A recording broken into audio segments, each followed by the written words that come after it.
In 2014, I quit my job as a CPA in Italy and I moved to the United States to improve my English.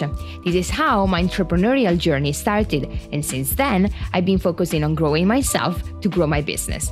In this podcast, I just want to create a collection of all the lessons that I learned through my mistakes and the success that came from the wins, going through all the stories, the fun facts, and the anecdotes that I've been experiencing through this journey. My name is Cristina, and let's start collecting picture memories.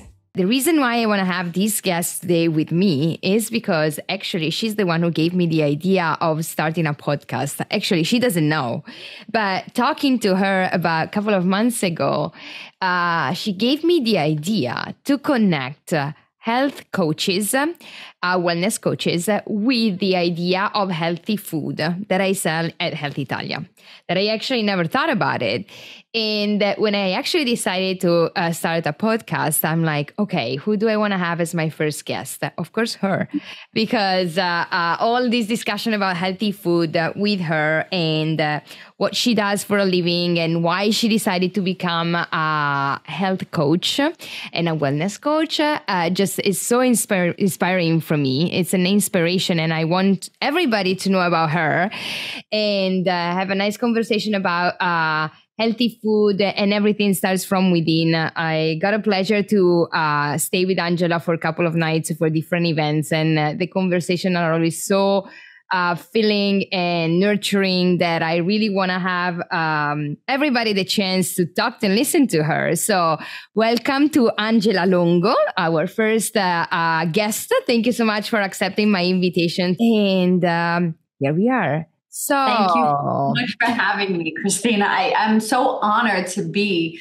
your very first guest and be honored. So thank you so much for giving me this opportunity. And I'm so excited to be here with you. Fantastic. So the first thing that I would like to ask you, because I want everybody, all our guests to know, is what were you doing before becoming a wellness and healthy coach? And why you decided to change your life, basically, not just the work path, but completely change your life? Absolutely. So I was in corporate for 20 years, mainly in law, in different capacities, from a paralegal to HR and so on and so forth. And that was, working out really well for me. And then on the side, I decided to do like a little side hustle. But the reason I got into this is from my own personal experience. And I think I could speak on behalf of most health coaches that's why we get into it, right? We experience our own health issue, big or small, and we find different ways to heal ourselves. And then we get so excited about it that we're like, we cannot not share this with the world. So when I was 23, I was diagnosed with thyroid cancer. And at the time I had a toddler. My son was 1. I was working in New York City in a big law firm, very busy. Life was stressful. And the crazy thing is I didn't even know that I had a thyroid issue until I was diagnosed with thyroid cancer. I mean, in hindsight, I had all of the symptoms of Graves' disease, hyperthyroidism, but I just didn't know. So once my doctor found the nodule and it was cancer, that's when everything, just started. They took my thyroid out and everything started falling apart. So it was in that journey of trying to heal myself, going to different doctors and just always feeling sick and tired and never feeling right. And eventually, learning on my own how to heal from within. That's what inspired me to go to school and get certified so I could help other women just like myself. I mean, I read your story on your website, but hearing you saying it real, I got chills because 23 is very young. And you would never think that anything could happen in your life that would change your life that in that way. And it's a lot. And what resonates with me is many times in the modern medicine, I would say we keep curing the symptoms. We never go to the root cause of it. And I truly believe that the body has the chance and the ability to heal itself if we really listen to it. The problem is that we're not trained to listen to it at all. We pretend that with the mind that we know everything and we don't listen to the body. And it's very fascinating that actually you started to heal yourself from within. And it's basically also the name of your practice, if I can call it that way. Where did you start healing yourself? From where did you start? Okay, so I didn't start right away. I actually rebelled. So if I was diagnosed at 23, I didn't start until I was about 28. So for 5 years, if the doctors told me, don't smoke cigarettes, I started smoking cigarettes. If the doctor said, don't drink alcohol, I drank alcohol. I mean, whatever the doctor said not to do, I was doing. I was very angry. But then, as time went by, I started to realize like, hey, if not for myself, I have to make a change for my son. I cannot continue to feel this way. And so all the doctors wanted to do was give me more medication, right? Give me more thyroid hormone, because that's really the only answers they had. And I knew that there had to be more. So I'm dating myself now, but there was no internet. So I had to run to the library and start researching, all self-help books and books on, healing through nutrition and lifestyle. And I got so engrossed in them, and I started implementing everything that I was learning, and I started feeling better. And that was when everything started changing. And then along that journey, I found The Secret, the book, The Secret, the movie, The Secret. And that's where I found Bob Proctor. And he taught me about the healing powers of the mind. And so, learning how to put the healing powers of the mind with the healing powers of nutrition and lifestyle all together, that was what really did it for me. And, and that's when I was like, you know what, I have to help women, and not just people with health issues, but women with thyroid issues, whether they had thyroid cancer or they have hypothyroidism. I have to help these women. Oh my God. You know that even when we first met, we started to talk about Bob Proctor, because I'm a student of Bob Proctor as well myself. And the power of mind is everything. Retrain your subconscious mind with everything that you were taught before. It's a huge effort, but it definitely pays off, because this is exactly how it works. The power of manifestation and just retraining your brain. But talking about your approach, you follow a holistic approach. And the first time I came across the word holistic, I love to research the meaning of the word. So it was a couple of years ago, I was studying business with my business coach, and there's it's not a holistic approach. I'm like, what is holistic means? So basically it means that it's not the sum. The whole is not just the sum of the different separated parts. It's more than that. So how does this apply to your approach to heal from within? So what holistic means to me is approaching the body as a whole, and not just focusing on the issue. So for instance, with the thyroid, I don't have a thyroid anymore. Okay. But just because I don't have one doesn't mean that I don't have to care for my body as if I do, because your thyroid health begins in your brain. So you have to care for your brain, and then 60% of thyroid hormone is converted in your liver, 20% in your gut, the rest in your muscles, your tissues, your skin. So it's not enough to just say, hey, I'm going to care for the thyroid. You have to care for the whole body. So that's what holistic really means to me. And it also means getting, like you said earlier, getting to the root of the problem, getting to the root cause of the problem, so that we can fix it, and we can fix it mind, body, and spirit.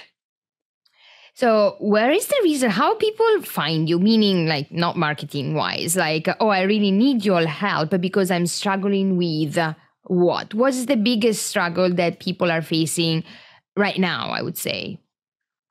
Well, people who are looking for me, or just people in general.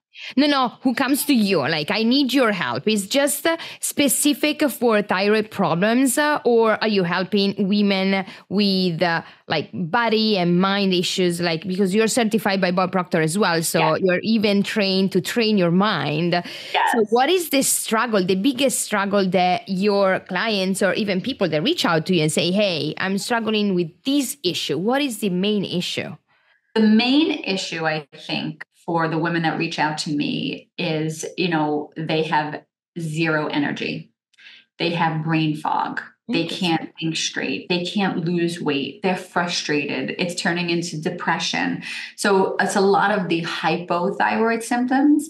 Those are the people that either reach out to me or are referred to me. However, I am helping women that don't necessarily have those issues. Just because, my program can really help anyone. I just put a main focus on the thyroid.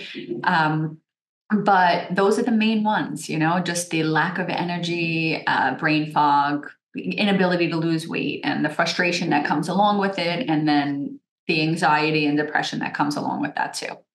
And what is this related mainly about? Like when you start working with them, like the low energy, because I'm somebody who was like many times I'm like, oh my God, I don't have energy. And then I recently find out myself that I don't drink enough water. If I don't drink water, I get so tired. Before it was, I wasn't eating enough. Now it's not eating. I feel that I need water. So when you work with people, I'm curious, like why people don't have energy? What's the main issue underneath that? Well, I mean, dehydration is huge, right? That's the biggest sign of low energy, that they're dehydrated. All right. So I always check first and foremost, their hydration, and that can come in the form of drinking water or eating, foods that have a high water content. And then also, it's the right kind of water, that they have to drink. It's not all created equally. So that's why it gets a little involved. But I think that most of the times comes from stress, right? And I also think that a lot of women, not all, but a lot of women are misdiagnosed because they go to the doctor, the doctor checks their blood work. Their blood work shows that their TSH level is very high, which is indicative of having hypothyroid, which results in low energy, poor energy. But it's really not coming from their thyroid. It's coming from the huge amounts of stress they're under. This has been my experience with my clients. Absolutely. So it's the huge amount of stress that they're under, which affects their adrenals. And so what happens when your adrenal glands are exhausted, they go to the thyroid for help. Like it's like a neighbor, like, hello, can you help me? I have no energy. I'm depleted. Give me some energy.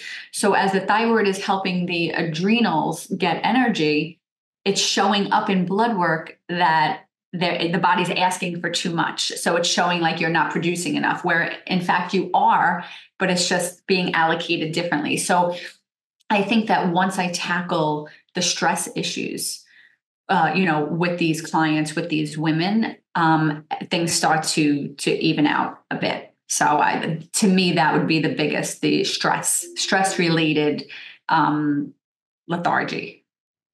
And I'm curious, when we started our conversation, first time we met, is how big of an impact food has on these like healing journey.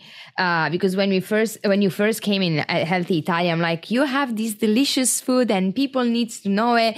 And I many times said that pasta made in Italy, not because I sell that kind of pasta, is completely different than the pasta that is made here. The grain that we use, the water that we use, the process that we use to make it.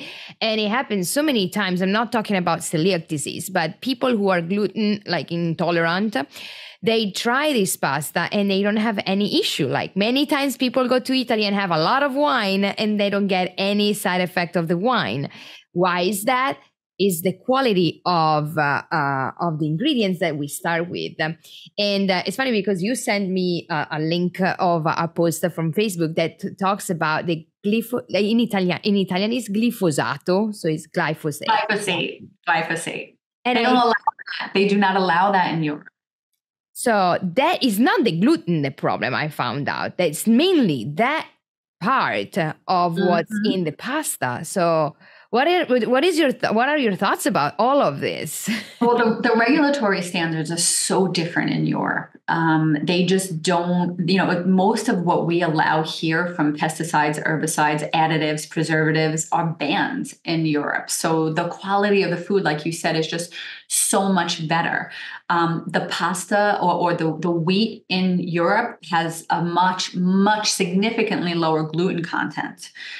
So it's the glyphosate, yes, but it's also the gluten. And I think that's why, I always tell my clients if they're going on a trip, if they're going to Europe, or, I have two that are going to Italy soon. I say, oh, enjoy the pasta, enjoy the wine. You're just going to enjoy every minute of it and be fine. I mean, I know people who went to Europe and lost weight eating pasta and pizza and bread and drinking wine. And they come here and they have the same foods and they fall apart. So I think that you are a believer too, that you have to enjoy life, and life is not the privation of everything. Like if you stay on a diet and then you become so frustrated and so sad because it's all, I can't do this, I can't do that. Like it's weird to hear a health coach that says, oh, please go to Italy and enjoy pasta and wine. Well, absolutely. And to be honest with you, I don't believe in the words I can't. I teach my clients, I choose not to. So there are going to be many things here in this country that we live in that I'm helping them in that they have to choose not to have. And I don't like to call it a diet. It's really just a new lifestyle, a new way of eating. So for instance, with my clients, when they come to me, I have them fill out like this 5-day comprehensive food journal of exactly what they eat. I tell them, don't pretend to eat healthy, eat exactly the way you're eating. Tell me exactly what you're having. Because a lot of the times they think that, oh, I have to give that stuff up. Not necessarily. You have to just change the ingredients. So, when they come to me with these foods that they eat that they love, I'm like, that's great. You can still have that, but we're going to buy this, this, and this and make it this way. Or if they're like, well, I don't cook or I don't have time, then we find the product, we find the manufacturer that makes the product that doesn't have all the toxic ingredients and they switch to that. So it's a lot of the times it's just going to the alternatives, which are much healthier and much better. I love the mindset of I choose not to, because it's all about how you say things, not even to other people, but to yourself. You're the first person you talk to. So making it a choice, it's completely different. Like I struggle with no sugar. I should start saying myself, I choose not to, or I choose to. Right. Or I choose to eat natural sugars, right? I mean, sugar is essential, right, for the body. We need glucose. So you choose to eat fruit and vegetables and natural sugars like, raw honey, as opposed to the refined, damaging sugars that are everywhere and in everything. It's crazy on the labels. Like when customers come in at Health Italia and they read the labels of our products, like there's 5 or 6 ingredients. No more than that. Or like pasta has 2 ingredients. When you go to the regular supermarket and you read the labels, half of the ingredients, you don't understand what they are. And then there are millions of ingredients. I'm like, what is this? Is this even food? But like people are used to eat that. Like there's a snack on United Airlines that they give, like the pretzel. It's my favorite. I love it. But every time that I open it, I read it behind. I'm like, I don't even know what I'm eating. I know I shouldn't eat it. Like I know which one you're talking about too. It's the one with like the little round ones. Yeah. I know. I just love them. I bet you I can help you find the better version of those, and then you could bring them with you. Right? So that's what I tell my clients. I'm like, make sure when you go on the plane that you have your own snack. So when you're going to be out, like I have some, clients with kids that play games and sports, and I'm like, always be prepared. Preparation is key. So I'm going to help you find the better version of those. I would love to. And have them on hand. So, and talking about your program, Angela, I'm curious, like, how do you keep people on track? Because I will be perfect for following out. I love to start things. I'm all about it. Yes, I want to make a change. I commit, but I don't fall through. Like at some point, it's just too much, and life gets in the way. What makes your program successful and people complete it? I think that's where mindset. I think that is where the mindset comes in. And that's where I place. So in my program, I have recorded modules with all of the education, lots of education. But then I spend my time, my one-on-one time with them, really taking deep dives into mindset and how to make choices and commit to those choices. I have them focus. The biggest thing for people is you need to have a why. Why are you doing this? Why is it important to you? You have to dig deep and ask yourself, why do you want to feel better? Why do you want to feel light and free? And it's different for everyone. Like some women are like, well, I want to feel good in my skin and I want to be healthy because I want to be there for my children's wedding, or, I want to feel good in my life so I can travel with my husband, or I want to feel really good so I can meet someone. Whatever the why is, there's no judgment ever on what a person's why is, but it's important that they keep that why front and center. And I help them to do that in each session. And listen, we're human. You have your plateaus, especially women. Our hormones fluctuate. Men can stay a little bit more even keeled, but we're up and down all month. So I think it's important to give yourself grace and to make a commitment to that why, and to keep reminding yourself of why you're doing something to help keep you on track. So we can say that it's more a mindset problem than a diet or lifestyle problem. It all starts from there. It all starts from there. And I think that, listen, when you first start making a lot of changes, it is hard because now you're a little different than everybody else, right? So while everyone else is eating this and doing that and feeling this way and complaining about this and going to this doctor and taking this medication, you're over here making all these changes and feeling better. So you're a little different. And I think that hurts people too. Like they don't know how to navigate through that. So I help them navigate through that, because ultimately what they're doing is going to just have them feeling so much better. So if you stay true to it and committed to it, people will start following you. What are you doing? Well, what's going on over there? Well, maybe I can try that. Maybe I can do that. So I think it's a matter of you staying strong in your conviction. And then some people will just fade away because they don't want to, be near you and your changes. And other people will kind of ask you what you're doing. So I really think it's a matter of staying mentally strong. And something that we talk about, I was thinking about it right now, is how you transition to this job, I would say, because it's also about like manifestation, finding the right moment, talking to the universe, and that's things that I love. I'm asking you this question because I would love for people who are listening to us and maybe they think, oh, I really want to make a life change. I want to change my job, but they don't know if it's too risky, if it's meant to be, or they are scared. And your story is just the meant to be. So I would love for you to share how you made the transition and how that all happened for you. Okay. So it wasn't an easy one, right? Right before I left corporate, my husband and I were buying a new home, and, in corporate, I made a good salary, right? I was doing well. And so, but I knew in my heart, because I had to give up my side business, which was my health coaching. So I was doing it on the side for about 3 years. And then I got a very big promotion, and there was no way that I could have done both. I had to, wean out my last client, and I missed it terribly. And then COVID hit, and, we're working from home, and the world was in the way it was. And I kept getting phone calls from referrals from former clients saying, are you still offering your program? Everyone's running scared. They want to be healthy. And so it was at that time I looked at my husband and I was like, how do I turn all these people away? I don't even know how to do it. I'm going to have to figure out, maybe I got to create something, send it to them. I can't turn these people away. And that's when we decided to take a leap of faith. And he said, all right, maybe it's time, you leave corporate and we give this a try. And that was almost 4 years ago. And it was the best decision I ever made. Not easy. Now, again, what were people telling me? Oh my God, health coaches are a dime a dozen. Oh, you're not going to have a good business as a health coach. Everyone has an opinion, of things.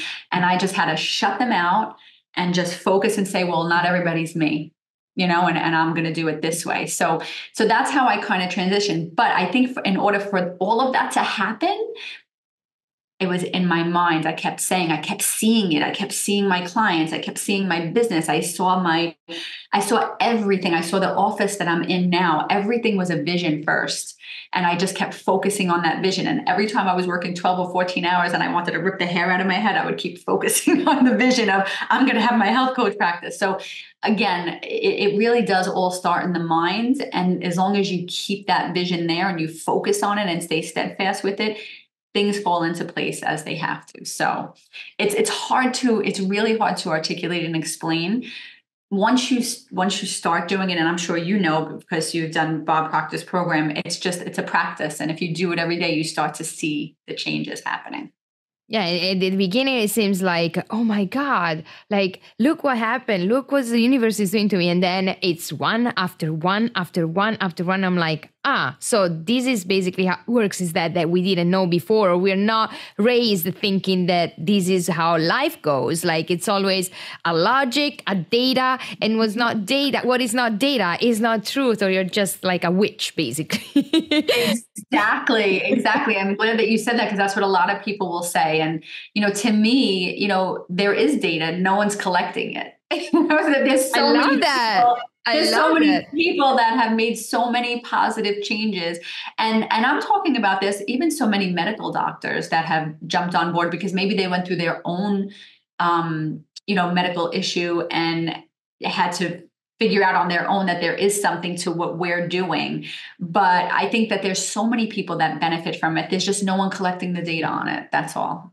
I mean, hundreds of thousands, if not millions of people that know how to use the power of their mind, to think their way into results. But if I remember correctly, correct me if I'm wrong. When you told me your story, you told me that the company you were working for also gave you the opportunity to incorporate your side business into the company, like setting up a budget to get like a health program, a coaching program for the employees. So your leap of faith was even bigger because basically they tried to buy you. Like, no, stay here. I will give you this opportunity. Exactly. Well, it's funny. This is a huge mindset story. I'm glad you brought that up. So I was working for a company and the commute was awful. I used to cry every day. That's how bad the commute was. And so knowing what I know, I said, okay, I have to find a way to make myself happy here, right? I have to find a way because I can't just focus on how bad the commute is. I have to make myself happy. So I went to my executive committee and I brought them this whole wellness initiative from, charity to personal enrichment and, health and nutrition, health and wellness. And I brought it to them, and it was a 900 employee company with like 7 different offices along the East Coast. And I got like $100,000 budget to do it. Okay. Because my mindset had shifted to this and to being so happy about this, I got a phone call literally a week later with a job offer that was 5 minutes from my house. So no more bad commute. So now I had to say, oh my goodness, I just put this together. I want to roll this out, but then I could work 5 minutes from home.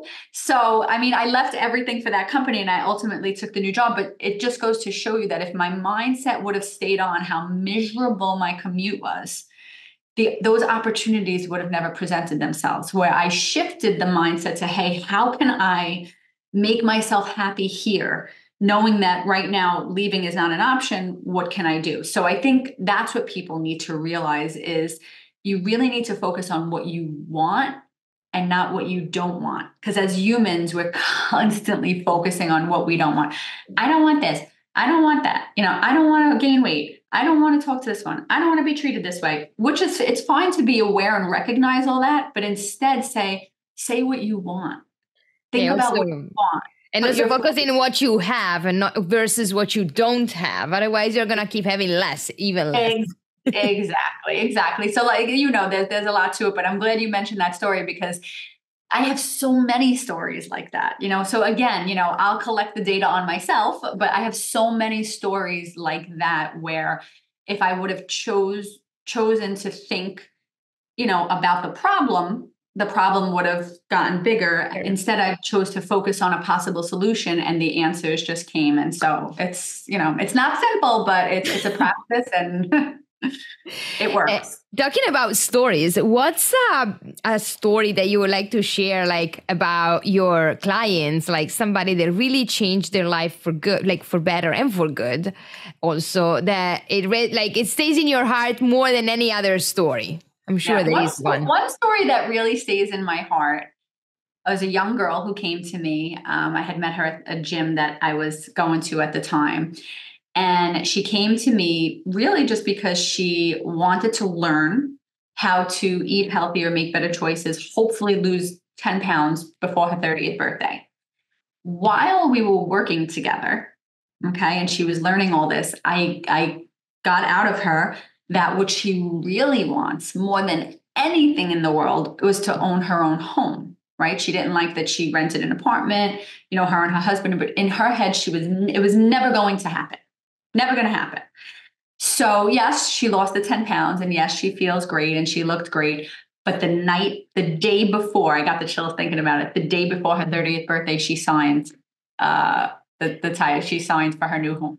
That is like super Bob Proctor. This is super Bob. I mean, it was so incredible. I mean, she, till this day, she'll always tell me she has her Post-its everywhere. She does everything that I taught her. Her mindset is where it needs to be, and her life is only getting better and better and better. But that's what I call like a bonus, like a bonus benefit that came out of my program. So she came to me for nutrition and to lose weight, and she bought a house. Exactly. Oh my God, that's amazing. But being a health coach, like I'm always curious. I'll put it on myself, so then you can put it on you. You think that I own Health Italia, so I'm the person who eats the healthiest on earth, and I have the perfect diet. I'm like, I eat French fries and Coke all the time. This is my favorite food. So being a health coach, are you the best on living the life with the perfect mindset and the perfect diet, or do you struggle as well? Nobody's perfect. Nobody's perfect. And anyone who tells you that they are, they're lying. I am always a work in progress. And maybe just as I try not to have repeat issues. So maybe just as I fix one issue, maybe another one pops up. But no, I'm by no means perfect. And, I have my moments. I say I live like a 90-10 lifestyle. Like 90% of the time, I'm really trying to keep it clean because I know what it'll do to my body. But then there's that 10% I'm away. I'm just want to have a good time. So no, I'm far from perfect. And I think that there's no such thing as perfect, and people need to give themselves grace and to understand that, I tell my clients all the time, I'm going to give you so much information, so much education, but you're not going to be able to do everything I teach you all the time. And that's okay. You have to be okay with it. Do what you can and focus on, that's another thing, focus on what you did do, not what you didn't do, right? Because that's a huge thing for my clients. They'll start the call and they're like, all right, Andrea, I didn't do this. I'm like, shh, what did you do? And then they tell me what they did do. And I said, okay, we're going to focus on that. And then we know what you have to work on. So again, being self-aware is good. Just don't focus on it. Don't dwell on it. You're aware of it. Okay. You're aware that this is where you need some help, but let's focus on what you did do. You drank, all the water that you needed to drink every day. Great. Let's focus on that. So I think people need to give themselves grace and let go of the need to always do the do list and not the to-do list. Like exactly. What have you accomplished during the day? It makes you feel fulfilled, kind of. Exactly. What do you think, like somebody you mentioned before, when I started to be a health coach, they say, oh my God, you're not going to succeed. There's so many health coaches out there. What do you think we have really too much around us, like the misconception of health coaches? Because I don't want to ask you why you're different, because whoever is going to listen to you is going to understand why. Because you associated the health part with the mindset part. Because you can be as healthy as you want, but if you don't have the right mindset, it's going to all falling apart. Like, there's no way it's going to stay together. So you speak for yourself already. I know why you're different and everybody's going to understand it. But what do you think there's too much? Too much meaning a misconception about wellness and health coaches. Like everybody's a health coach now. What do you do? I'm a health coach or I'm a personal coach. Like it's coach is everywhere. Yep. The first misconception, well, The biggest thing that people think about health coaches is that we're trying to be doctors, minus the 8 to 10 years of schooling, which is not true at all. If anything, and I speak for myself, and I speak on behalf of a lot of health coaches. I belong to a network of about 70 of them, but we like to help you advocate for yourself and bring the right questions to your doctor, find the right doctors for you, and really just teach you what they didn't learn, right? Every doctor I know, and I have some very good friends who are doctors, they had maybe 8 hours and 8 years of nutrition, and it wasn't even good. It wasn't even the right stuff that they were learning. So we as health coaches are not trying to be doctors, and we're not poo-pooing doctors either. I think that what we want is for alternative medicine to become the first course of action. Meaning, if something happens, let's try to get to the root of it. Let's see how we can try to heal naturally. And if we exhaust all of our options, then alternatively, we go to medicine. We truly wish that it would flip and that everyone would, start with us. And then if we can't help them and everything we do doesn't work, then they turn to medicine. Yeah, there is definitely a place for everything. I would never poo-poo doctors or medicine. Doctors are brilliant. Surgeons, to me, are the engineers of the human body. And there are medicines that save lives. I just feel like we're too quick to go that route, as instead of coming and trying the natural route first. Like growing up in Italy, I mean, I don't like medicine, like I don't like drugs. I barely take anything if I need to, but we were trying to go to homeopathy. Do you say the same here? Yeah. Mm-hmm. And the misconception was like, oh, it's just the active principle diluted. So it's going to just take you 10 days instead of 1. Don't take that. It's too long of a time. I'm like, this is how we grew up. And even to your point, like I would love to see it reversed, but even before, I would love that the education in our family will start from listen to your body, tell me what you feel, and trusting even the kids who knows what they need. But we pretend to know everything. Oh, I'm older than you. I know. No, tell me what you feel in your body. Listen to your body. And then it comes to the intuition and all the kind of part. But even like the symptoms, like why are you feeling a pain over here? You shouldn't be. Like, are you tense for this reason or that reason? And then you go to an alternative medicine, and then you go to the modern medicine. Exactly. You're 100% right. Start with yourself first, check in with your body, listen to your body. Exactly. And then go to holistic, to medicine. You're 100% right. I love that. So we can try to change the word one symptom at a time. Like, tell me why. Yes, I'm trying. We are trying. So yes, and hopefully we're making a difference. So if you can give just one suggestion to somebody who's really struggling with their health and they don't know from where to start and they don't want to talk to a coach, they don't want to talk to a doctor, what can they do for themselves by themselves? What is the question they should ask themselves first? I think they need to evaluate their environment and evaluate, just a lot of the times people know. I mean, there's enough information out there that someone will know that, what they're eating, might not be conducive to a healthy lifestyle. So I think just being honest with yourself, like really just sitting down and looking around and saying, okay, what do I eat?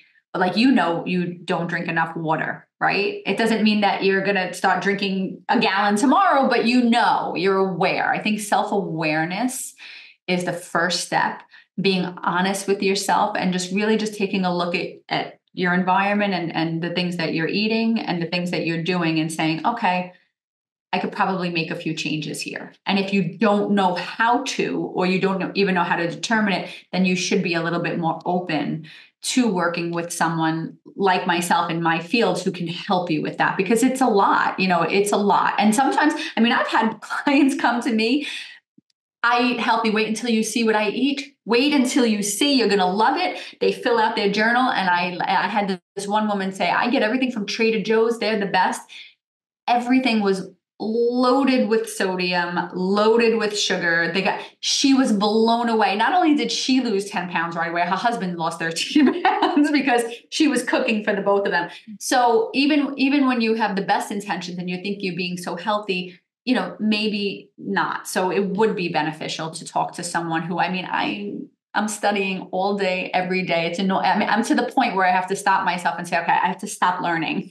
Because I'm constantly reading so it's like turn to someone who knows, give it a chance. And even if you don't want to, and I'm sorry to all health coaches out there for saying this, but even if you just want to have a consultation call, pick my brain a little bit. You don't have to work with me. You pick my brain a little bit, ask the most pressing questions, and hopefully you can get started there.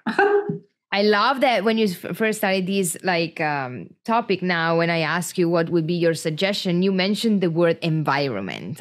And one quote that I really love and it stick to my brain is that when a flower doesn't grow, you don't fix the flower, you fix the environment. I love that. And you mentioned that, take a look at the environment. And I also think, and I don't know what's your experience, what about your support system? Because if you start this journey by yourself, of course, it's your why, it's for you, you're doing it for yourself. But if you're trying not to drink Coke and you have the whole family drinking Coke around you, okay, if your why is strong enough, you're going to keep doing it. But having a support system, how important is that from your experience? Yeah. The support system, if you're living with other people, the support system is huge. I do tell people, my husband and I eat very differently. Like there's things in the house that I wouldn't go near. That comes from years of being, getting stronger and stronger and stronger. But you definitely want to change your environment however you can, because we're humans. We're not strong enough. We're just not. We're human. We're going to want what's in front of us. I read a book, Atomic Habits by James Clear, and he was talking about how I think in this cafeteria, all they did was put water bottles by the cashier, right where people could see them and grab them. And the Coca-Cola sales went down by 16 to 20%, in a month. And it was because people are going to go for what's right there. It's just, we always like to take the path of least resistance. We're always going to want something that's convenient.